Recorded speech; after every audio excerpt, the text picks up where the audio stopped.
Hello, hello, hello, and welcome to another episode of I'm Your Biggest Fan, the podcast that chats to your favourite artists about their favourite artists. I'm your host, Jazmin L'Amy, in conjunction with the Noizze Podcast Network and sponsored by Satanic Tico.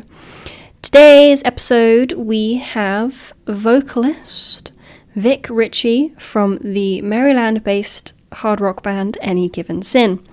The hard rock quartet began in 2012 and are signed to Mascot Records. The band's 2021 singles Dynamite and Another Life have garnered over 10 million streams on Spotify alone. Their second EP, Forbidden, was produced by Disturbed's John Moyer, and their most recent album, War Within, was released in 2023. Now, the interesting thing about this chat is the bands that Vic is most influenced by is Soundgarden. And I love Soundgarden. And I love bands like Alice in Chains. However, for so long, I had such a gripe with grunge. And as I explained to him a bit later on, I was mainly raised on like 80s glam rock. And it's no secret that grunge killed glam. So for a while there was, you were either in one camp or the other, and obviously mine was glam rock. So it took me so long to get into grunge, and then one of my ex's favourite bands were Pearl Jam, and from that I fucking hated Pearl Jam, and Nirvana never really stuck with me either, and those were the first two bands that I was introduced to when it came to grunge, and neither of them did anything for me. So for so long I just didn't think grunge was for me, until Soundgarden and Alice in Chains came into my life, and I realised that grunge could be heavier and dirtier, and that's how I liked it. So it was interesting having this chat with Vic. So stay tuned to find out all about his influence and what that band means to him. I'm your biggest fan!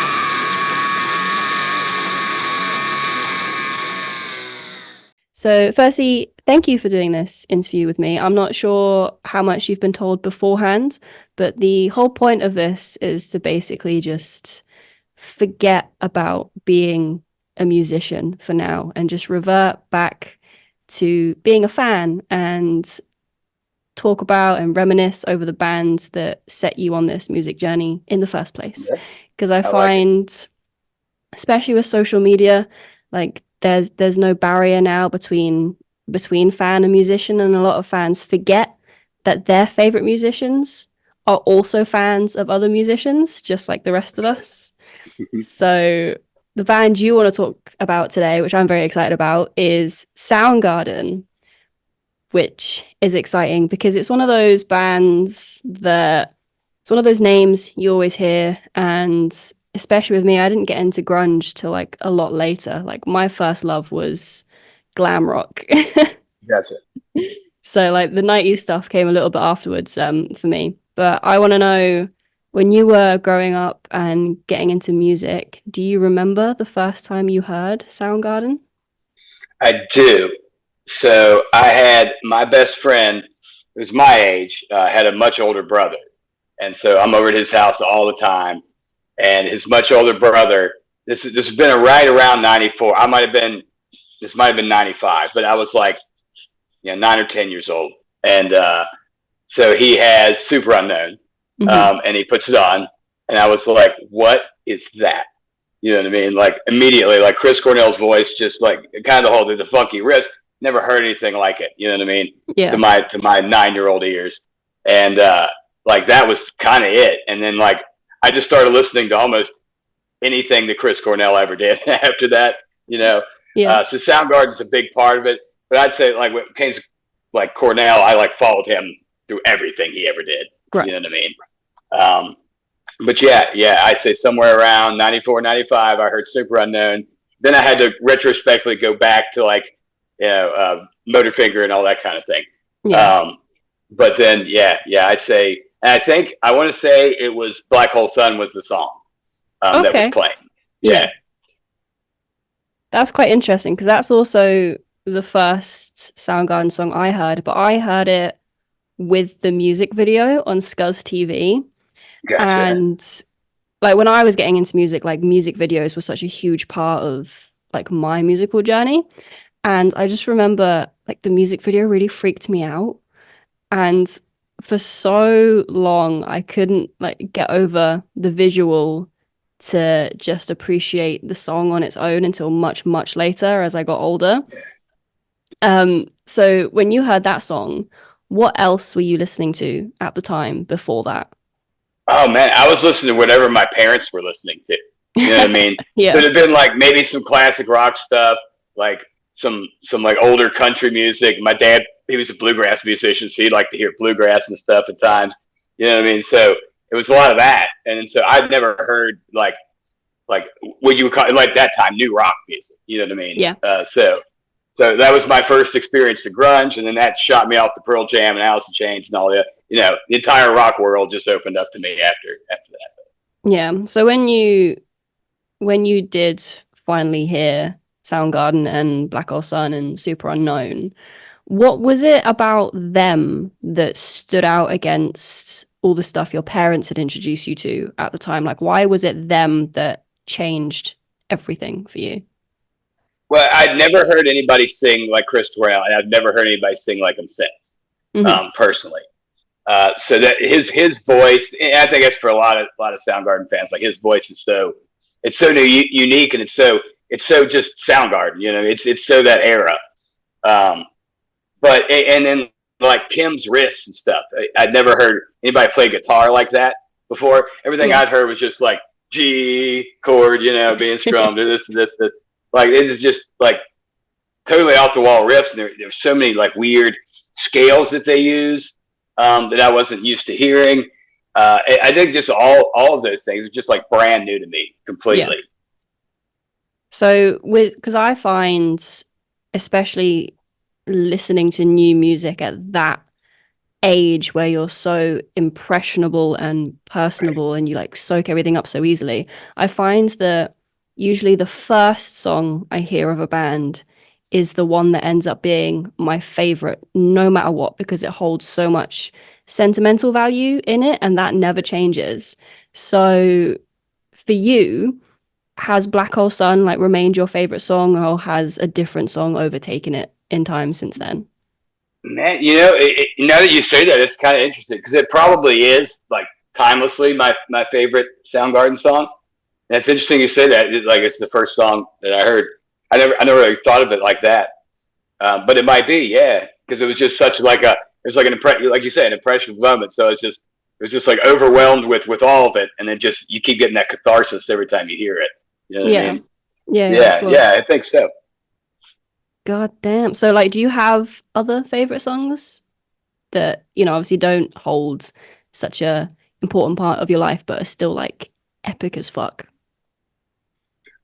Yeah. So, like, I mean, I love Spoon Man off that album. That was another one that 4th of July I really liked because it was and it's so like today we go so low with like kind of stuff, but like that was such an early rendition of hearing that kind of thing. I don't know what the guitar was tuned to, but it was the lowest guitar probably in grunge rock ever was that song. So that was pretty awesome. That's another fave. I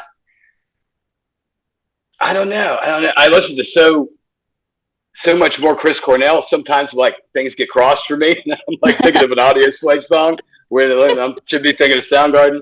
Yeah. You know what I mean? Yeah, it does happen. It does.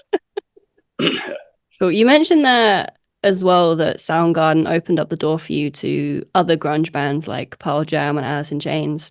And one of the reasons like I'm excited to have this chat with you is, as I said, like my first genre love was glam rock, and obviously grunge killed glam, so it took me so long to get into not hate it.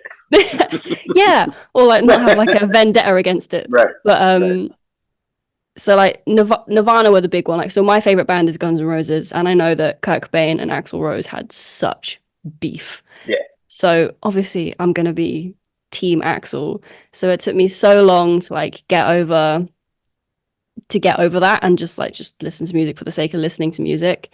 And one of my ex's favorite band was also Pearl Jam. So there's like a sour taste to Pearl Jam for me now. So it took me so long to get into grunge, but the two bands that changed that for me was Soundgarden and Alice in Chains. And I think it's because they have a much heavier, darker edge to them. Yeah. Yeah, so like over all the grunge bands, why Soundgarden compared to Alice in Chains or like the pioneers like Nirvana, or the biggest one like Nirvana?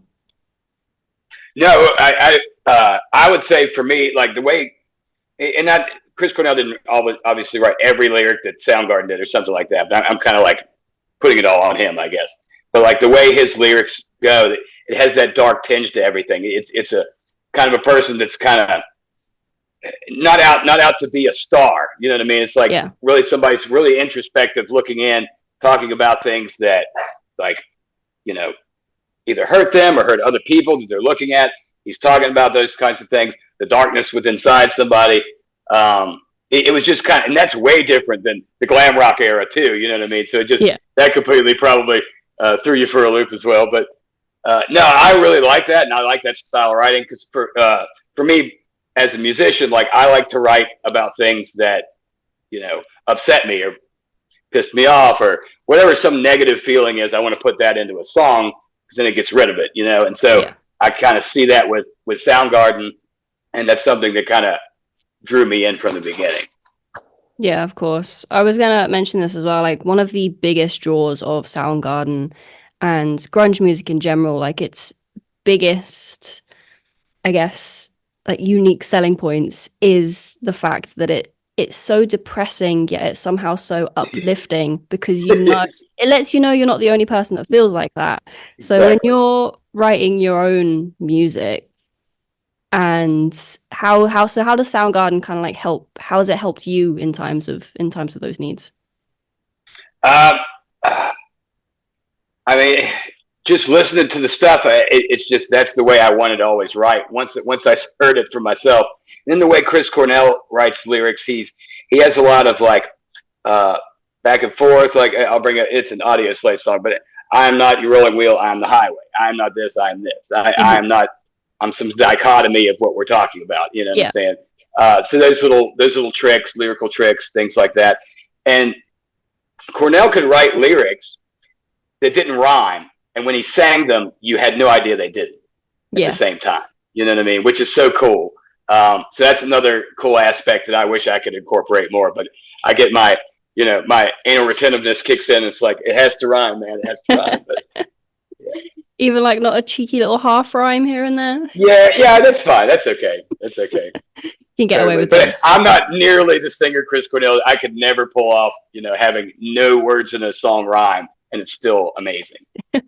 So when you were growing up and getting into Soundgarden and Audio Slave, and you started writing your own songs and singing along to them, would you ever use Chris Cornell songs as warm-ups before doing your own? What was your go-to Soundgarden or Audio Slave karaoke song? Oh wow! So I try to do Cochise a lot, just because it's she just screams the whole freaking thing. Yeah. So I do that at karaoke. Sometimes it was good, sometimes it wasn't. So that was totally up in the air. Just depend on how many drinks I had. So that was definitely that. Warm-up songs, I never really used them as a musician to warm up, but Chris Cornell's solo album that he wrote right after Down on the Upside, it was the year after it came out. That entire album got stuck in my CD player, and I sang along to it for months because I couldn't take it out without breaking it. So that kind of taught me how to sing it for a while. So that's a pretty cool part of it. It gave you no choice. Right, exactly. So, as well as the obvious heavy rock sound that Any Given Sin has, there's also like quite a southern tinge to your music in parts. And obviously, Soundgarden are from the totally entire opposite end of the states to where you're based. Do you think that had an effect on your curiosity getting into them? Because I find, especially for me, so I'm actually from a very small island in the UK. Gotcha. Which is like, would take you half an hour to drive from one side to the other. So anything that came from the US for me, I latched onto way more than I did anything that came out of the UK. So for you getting into Soundgarden, having it come from such a different area of where you're based, did that have an effect on your curiosity getting into them? I'm sure it did. I'm sure it did. Like I was saying before, like for me, it hit me. I didn't know where they were from when I heard the song first off. But I think, yeah, as soon as I started to know things about the band, any of these bands, I'm like, ooh, the West Coast. I don't know anything about the West Coast. These people must be totally different. Yes, I'm very interested. And just the way they were writing music anyways. It wasn't like from my small little town in kind of the south of Virginia, you know what I mean? Yeah. In the way they would write. So yeah, it totally, and it probably pissed my parents off. I'm sure it did, 100%. So that was like another plus at the time, you know, be hearing from these rock guys that are playing that devil music perhaps, or whatever it is, you know, you're thinking about. But so did your parents never quite grasp onto the 90s grunge movement like you did then? No. Oh. No, they just kind of stayed away from rock music for the most part and listen to something classic, you know what I mean? Like, they're not ready to move on. Oh. So. Even like, did you try and introduce them to stuff or anything, or did they just sure. absolutely? How did they respond I'd put to it that? on. I'd put it on. I'd be like, oh, cool, that's cool, and then walk away. You know, like I'm leaving now. No. What do they think about what you're doing now? They think it's cool. It's still not their type of music, but you know, they're proud and all. But yeah, they're still like, I listen to your song every time. Sometimes I like it, sometimes it's not for me. But you know. Just depends on the mood. Right. Oh bless. Yeah, I'm exactly the same with my dad. So my dad's favorite band is Iron Maiden, and he won't listen to anything post 90s. And it took me so long to get into like heavy screamy music because he just like would not have it on in the house. So yeah. Similar vibe. Yeah, totally. I think, and that might be what's going on with like we say interest from people from somewhere else, like what might be going on with Sleep Token right now. Yeah. With the US, because they just sold Red Rocks out in like 5 minutes or something over here in Colorado, which is insane. So and what capacity is that? Because I know they've literally just headlined Wembley Arena here for the first time the other night. Yeah, I just looked it up. I was just going through social media, and maybe it's on Loudwire or something. It just said that they just sold it out in like minutes. Yeah, that's madness. Awesome. So besides the obvious hit singles, Black Hole Sun, Spoon Man, and Fell on Black Days, what other hidden gems that people might not be familiar with would you recommend? Let's see.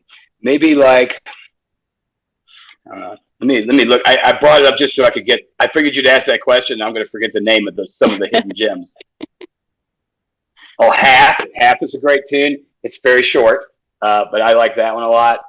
Limo Wreck is another one from Super Unknown, and that's Jesus Christ Pose is another great one from Bad Motorfinger that I would tell people to look up. And that's the most amazing name of any song I've ever heard at the same time. So why those ones then? Why do you think those ones are the hidden gems? I think that has a lot to do with, for me, like Kim's riffs and that. A lot of it's musical for those. Cornell always sounds awesome. Some of those are really off-timed, and how the vocals cut. And I tried to learn Jesus Christ Pose for like when I started learning to play the guitar, and it took me forever to do it. But I eventually climbed that mountain. But like all those songs were like songs that, all right, you want to sit there and learn the tab to, and they like made me a better guitar player. Yeah. I think that's where a lot of those came from. Cool. You mentioned there as well that you play guitar too, and obviously Chris Cornell is such a huge vocal influence on you. Would you say that Soundgarden and Kim are also huge like guitar influences on you in the same way that Chris is? I don't know if it's the same way. I think I pull a little bit maybe from Kim, but I've never been that good of a guitar player, and I've always been rooted in some more bluesy kind of stuff and things like that. Because when I learned to play originally, it was just some different type of music. But I'd say a little bit. I don't know who would be my guitarful influence. I kind of put it down after I became a singer, more or less. You know, not put it down, but I don't do it as much as I used to. Yeah. And I think I've put all my eggs into the singing basket at this point. But that's fair. I've had a guitar for over a decade now, and I still only know 4 chords. So, hey, you know 4 of them. That is true. I could play most Oasis songs. Right. Yeah, it just sits on my wall now, looking pretty. Doesn't get just collecting dust. Yeah. So you have 2 EPs and 1 full-length record. 2023's War Within. On the surface, I can hear a more like disturbed influence. But how has your love of Soundgarden influenced your own music, both in terms of writing and your vocal influence? So the writing, I would definitely say lyrically that's heavy Soundgarden, Chris Cornell influence. The way I try to sing, I can't sound like Cornell, but I've always wanted to scream like him, and so I try to influence those screams in there, you know, that I do into those sorts of all those songs. When it comes to the music, Mike is our guitar player, Mike Connor, is a big part of the writing the music. So that Disturbed influence, that's a lot him. He grew up more on like Slayer type of stuff, like Dio and that sort of thing. So a lot of that shines through, I think, a little more with his influence. Yeah, so it's more the case of not the way you phrase stuff, but the way you write stuff is more Soundgarden influenced. That's cool. Yeah. And has that changed over time, like from when you first started writing music to the way you write it now? Yeah, I'd say so, and it changes depending on the other people you might be working with too. Yeah. So I definitely like working with other people so it doesn't get too stale. Because I will write the same song like 4 times and not realize it. Yep. I've done that a bunch of times. Like, oh my gosh, I just did this, you know. And it does. So it's good to have those other influences in there, or everything will sound like either I have a 10-minute Tool intro, or it'll end up sounding like something Cornell would have done. You know. Yeah, we've all been there. I remember when I was a kid, and again, like getting into Guns N' Roses and stuff when I was like 12. And I've still got like all the lyrics I wrote from when I was literally like 12 years old, and the words are different, but like the melody and the way it goes is all exactly the same. I'm like, I've just written the same fucking song 5 times just with different words. I understand, totally. Preach it to the choir. Yeah. So, have you ever managed to see Soundgarden live? I did. See, I didn't get to see him, prior to 2010 when they started back up. Mm-hmm. I do have, and I got a poster there, and it ripped in my hands as I left the venue. It was in DC. It was like there were like 40-mile-an-hour winds blowing down. This was like January or something, I think. Yeah. It was like 40-mile-an-hour winds just blowing down the street. And as soon as I stepped out of the venue, I was going to roll it up. And I had it in my hand like this, kind of, and the wind caught it and ripped the top of it. And I was very sad because it was like $60 poster or something ridiculous. But yes, I did get to see them, and it was just them, and they played for 2 straight hours, nothing but Soundgarden songs, you know, pretty much the entire new album, and then, you know, all the old hits and stuff. So yeah, it was awesome. Was that the first time you'd seen them as well? It was. It was. So I'd seen Audio Slave. I saw Cornell when he was out on his solo tour once. You know, so I got, you know, but 98, they broke up, 99, right around 98, 99, and then nothing until 2010. So, yeah. Yeah. So when you saw Audio Slave and Chris Cornell, Which one came first? Which one came? Chris Cornell came first. And when? Are you talking about the solo concert? Yeah, which like what gig did you get to go to first that involved Chris Cornell? Yeah. So first thing I got to that was Audio Slave, and then I think I saw him on a solo tour. It had been after the seeing Soundgarden when they popped back up. Cool. Yeah. So Audio Slave was the first that you'd see Chris Cornell live, and how long after getting into Soundgarden and Chris Cornell was that? Oh man, so that would have been around 2006 or 7, so a little over a decade, probably. Yeah. Fuck. So what was it like finally getting? I guess let's call him your vocal hero. What was it like seeing your hero for the first time in person after like 10 years of being into his material? It's like, I'm not worthy. You know what I mean? Like, here he is. You know what I mean? No, yeah, it was awesome. Then he's there with Tom Morello and the whole Rage crew, and I'm like, oh my God. So I didn't get to see Rage Against the Machine live either. So I'm like, well, I got most of them. You know? Yeah. It was a whole world of firsts, that concert. Yes, it was good. It was very good. Did you go and see them with like friends or anyone else as well? Yeah, it was one friend with me because the tickets were pretty expensive. We went. So a buddy of mine from the Navy. When I was in the Navy, we saw him. Yeah, that's cool. And what was that like after being into them for 10 years, like finally getting to see them in person?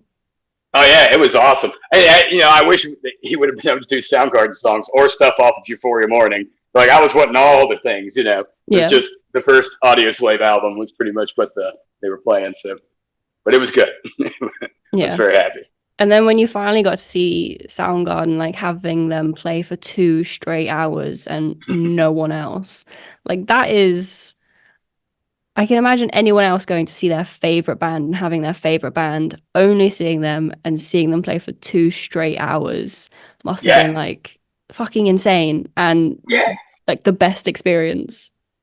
Yeah, I had no idea it was going to happen. And this wasn't an arena either. It was a seated like concert hall. It's a big hall. But so it was pretty intimate. Like I don't know, maybe 25 feet, from the stage, in the center. I saved it up for those. But the sound was amazing, and I didn't know there was going to be an opener. But we just sit down and like, all right, everybody, the show's about to start, and here comes Soundgarden, and they don't stop playing for the next 2 hours. It was pretty awesome. Wow, that's insane. So have you only seen Audio Slave, Chris Cornell, and Soundgarden once, all of them? Right. Correct. And then obviously the unfortunate happens when Chris Cornell obviously tragically passed away in 2017. And I find with a lot of rock star and celebrity deaths, or any deaths in general, really, that you always remember where you were when you first like get news like that. Like I remember when L'Amy from Motorhead passed, and I was sat by the pool in Mexico in 2016. Never forget something like that. Do you remember where you were when you first heard that Chris Cornell had passed? Yeah, I was at home, and my boy Brutal hit me up, and he's like, "He's gone, bro." And then he said, and it showed the little obituary, news article, and I was like, "What?" Yeah. So unfortunately, I don't have a great story. I was just sitting at home, and then it's like, "Oh wow!" So that's over now. And that's horrible. Yeah, fuck. Yeah.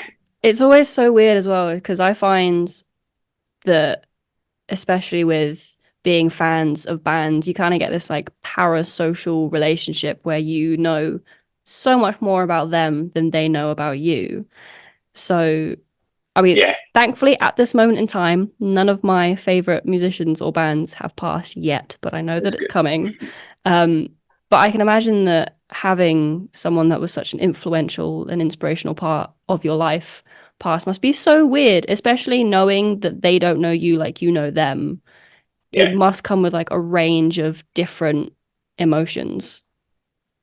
I'm sure it is for all the millions of fans that Cornell had, especially, and he was still killing it. You know what I mean? He was still like putting out great stuff. He wasn't going to stop. Didn't seem like it, So, the world has missed out on what could have been.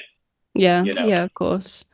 You mentioned a little bit before as well that you got a tour poster from that Soundgarden show that you went to. Is that Yes. the only piece of Soundgarden merch that you have, or do you have like band shirts or other collectible memorabilia things? Yeah. So I had some old band shirts. I have some records. I have Super Unknown on record. I have, let's see, what else do I have? I have a couple other little knickknacks that people have gotten me over the years, but nothing. That was the only thing I ever bought at a concert that is, I can say is legit, Yeah. band merch. Anybody else, somebody from Target could have made one of these shirts that I have or something. You know what I mean? Like, but this was legit. Yeah. So Is it like a tour poster? Does it have the dates on it, or is it just like a really cool design? It does. I might fade out. I might be able to get it off the wall here.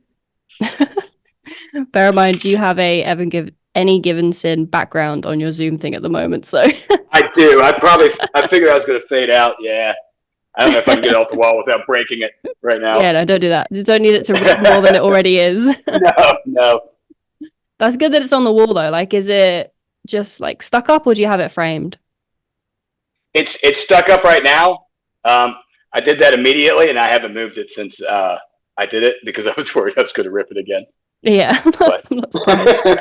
But it is stuck up. Yes, it's not moving. This house will burn down before it moves. So. Never again. I love that. So, of Soundgarden's 6 studio albums, which one is your favorite, or how would you rank them? Okay, so King Animal is so different to me than the 4 prior.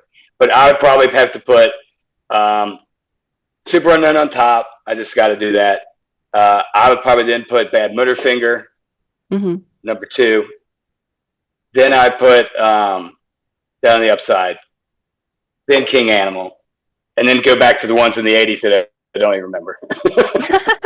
That I listened to. I did listen to every one of them, but it was so long ago and it's been so vague that I have to put them at the back because there's just nothing that compares to what came after. So you'd have Ultra Mega OK and then Louder Than Love. Yes. Or all the way around. Correct. Amazing. So you mentioned King Animal there as well. That was their final release in 2012.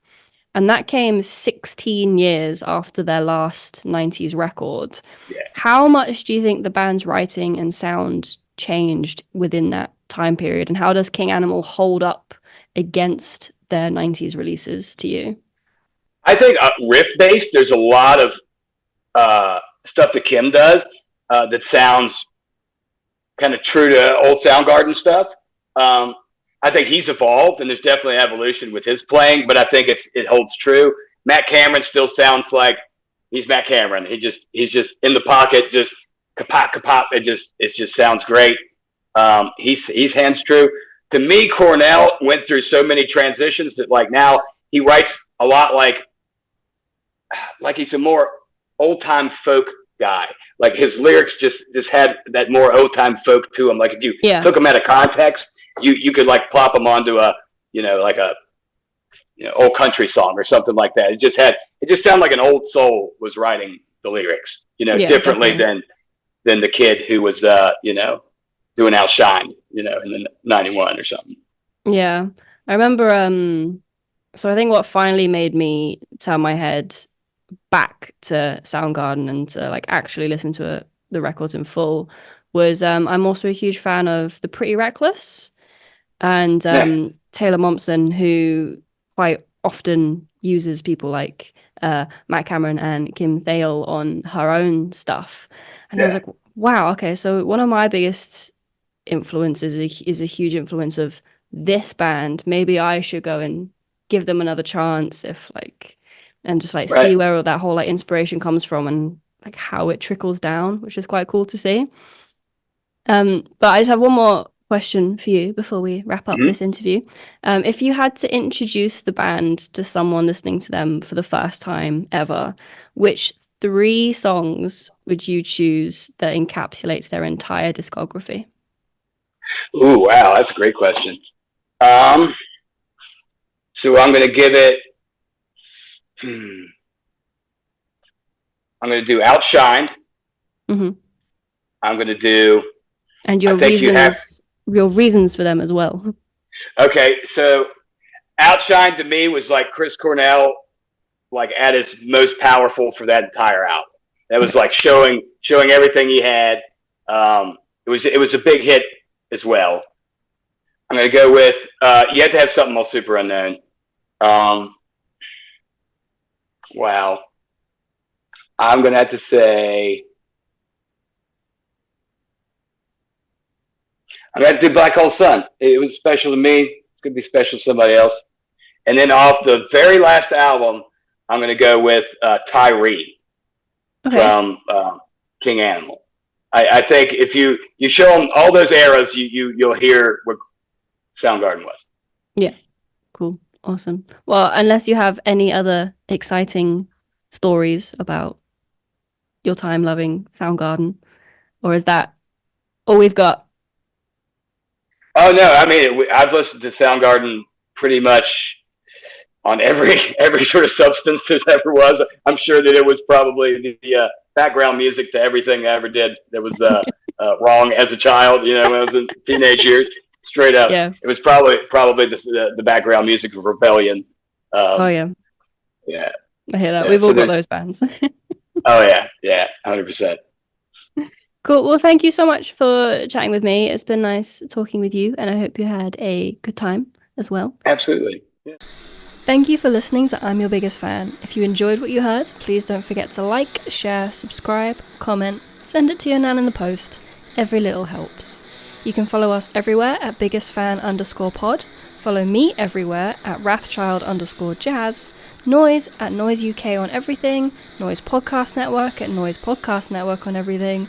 And Satanic Tico at Satanic Tico and at Pitch Black Nor. If you have a band member in mind that you think would be perfect for this podcast, perfect for this topic of conversation, or maybe you are the band member and you're the super fan, drop us a comment, drop us an email. All other info can be found below in the description.